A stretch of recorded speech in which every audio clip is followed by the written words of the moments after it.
Hello students, myself Dr.shalini. Today I am going to discuss about some of the immunochemical techniques. Now before going into details of the immunochemical techniques, we need to know some of the basics of the immune system or what are the terms which are involved in the immunology. Now what are the antigens? Antigens are the macromolecules of natural or synthetic origin. Chemically, they consist of various polymers. Now, anything which has the ability to elicit the immune response is called as an antigen. So, proteins, polypeptides, polysaccharides, or nucleoproteins can be called as the antigens. Now, we have the question now, what is a complete antigen? Now, an immunogen consists of a macromolecule that bears antigenic determinants or epitopes on its surface. That is, they are just like the valency atoms, wherein the antibody comes and sits. Now, what are the antibodies? Antibodies are produced by the plasma cells that results from differentiation of B lymphocytes following stimulation with the antigen. Now, the immunochemical techniques. What are these immunochemical techniques? Immunochemical techniques are based upon reaction of antigen with the antibody, or more exactly, on a reaction of an antigenic determinant with the binding site of the antibody. Now, the first reaction which we are going to study is the precipitin reaction. Now, what is this precipitin reaction? Precipitation reaction is nothing but the measurement of antigen antibody complex formation which has a profound importance in the immune system.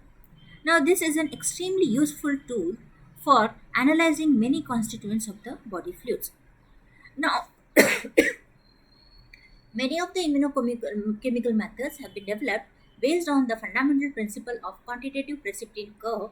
This was described by the scientists known as Heidelberger and Kindall in 1935. A soluble antigen possessing multiple antigenic determinants reacts with the corresponding antibody,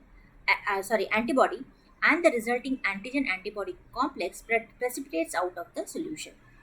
Now, when this process occurs, we can find that if we draw a curve, we find that a precipitin curve is formed, and this curve describes the relationship between the antigen concentration present and the amount of precipitate for a constant quantity of antibody. Now, here we add a constant, that is a measured amount of the antibody, and the antigen is in excess. Three zones can be distinguished on the precipitin curve. Now, see, these are the three zones.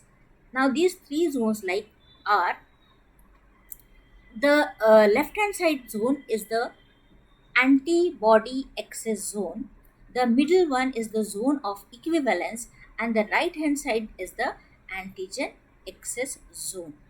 So, here we find this type of picture. Antibody excess zone.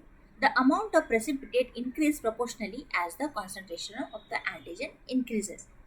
Now, we have already said that there is the excess amount of antigen while the amount of antibody is fixed.